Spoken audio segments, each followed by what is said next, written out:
వాహనాలు ఇప్పుడు ద్విచక్ర వాహనాలు 4 వీలర్స్ వాహనాలు తీసుకుంటున్నారు. వాహనానికి ఒక్కరు ఫ్యాన్సీ నెంబర్ చూజ్ చేసుకుంటారు. ఈ ఫ్యాన్సీ నెంబర్ కోసం లక్షలు వెచ్చిస్తున్నారు. ఒక ఇప్పుడు హీరోయిన్స్ కానీ హీరోస్ కానీ 999, 888, 111 అని ఇట్లా నంబర్స్ డిఫరెంట్ నంబర్ ను బట్టి కూడా మనలో చలనం ఉంటుందంటారా? అయితే ఒకటి గురువు గారు, కిషోర్ గారు, ఏంటంటే ఇప్పుడు ఈ వాహన నెంబర్లో కూడా ఇప్పుడు జూనియర్ ఎన్టీఆర్ గారు ఉన్నారు. వారు దాదాపు 30-35 లక్షల వరకు వెచ్చించి 999 అట్లా నంబర్ 9999 అట్లా నంబర్ తీసుకున్నారు. కొంతమంది క్రికెటర్స్ ఉన్నారు, వాళ్ళు కూడా ఏంటంటే ఈ నంబర్ కోసం కొన్ని లక్షల కోట్లు కూడా వెచ్చిస్తారు. మరి తీసుకునేటప్పుడు ఈ వాహనాలు తీసుకునేటప్పుడు మనం లక్షలు పెట్టేమో కొంతమంది తీసుకుంటున్నారు, కొంతమంది ఏమో వాళ్ళు ఇష్టం ఉన్నట్టు పోతున్నారు, వాళ్ళ లక్కీ నంబర్ వేసుకొని వాళ్ళు తిరుగుతున్నారు. దీని వల్ల చాలా కొంచెం ఎఫెక్ట్ ఉంటుందా, మరి ఎట్లా ఏంటి దాని గురించి కొంచెం చెప్పండి. తప్పకుండా. ఎందుకంటే ఇప్పుడు డబ్బులు ఉన్నటువంటి వాళ్ళు ఎన్ని లక్షలైనా పెట్టుకుంటారు, వాళ్ళు ఈజీగా తీసుకోగలుగుతారు. మరి డబ్బులు లేని వారి పరిస్థితి ఏంటి? ఒక 2 వీలర్ కొనుక్కోవాలంటే ఒక ఈఎంఐ మీద నెలకు 1000, 1500, 2000 పెట్టి కొనుక్కుంటాడు.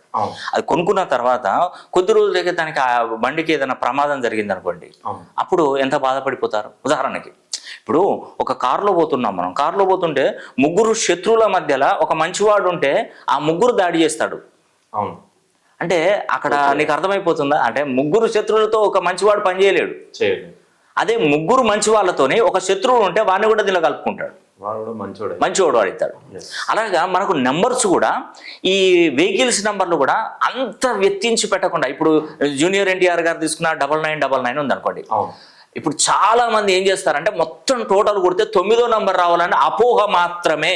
ఎందుకంటే వాహనానికి అధిపతి కుజుడికి సంబంధించిన నెంబర్ 9, మరి నాకు 9 పనిచేయదు, ఇంకొక అతనికి 9 పనిచేయదు, ఒక అతనికి 9 పనిచేస్తుంది. ఇలా రకరకాలుగా. గురువు గారు, ఇంకొక సందేహం నాకు ఏంటంటే, ఇప్పుడు వాహనం తీసుకున్నప్పుడు కరెక్షన్ తీసుకోవాలి. మంచి నంబర్ వాళ్ళ పేరు మీద ఏది ఎట్లా వస్తే ఆ నంబర్ కు ఏది సూట్ అవుతుంది, ఆ పేరుకి ఏది సూట్ అవుతుంది అనేది మీరు తీసుకోవాలని అంటున్నారు కదా. ఓకే. ఇప్పుడు ఒక వ్యక్తి పేదవాడు మామూలుగా 1 లక్ష రూపాయలు పెట్టి వాహనం కొన్నాడు అనుకోండి, ఇప్పుడు అతనికి నంబర్ లక్కీ నంబర్ కార్ తీసుకున్నాడు అనుకోండి, ఇంకో అతనికి ఇప్పుడు కారు కొన్నదానికంటే కూడా ఈ నంబర్ కి ఎక్కువ ఖర్చు అవుతుంది కదా. దానికి ఎట్లా అంటారు? ఇప్పుడు మామూలు పెట్టుకోలేడు కదా.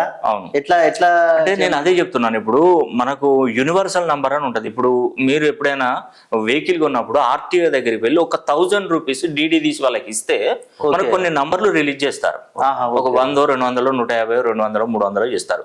దాంట్లో నేను యూనివర్సల్ నంబర్ ను వెతికిస్తాను. అది మీకు మనకు జూనియర్ ఎన్టీఆర్ గారు తీసుకున్న 9999 తో సమానంగా ఉంటది.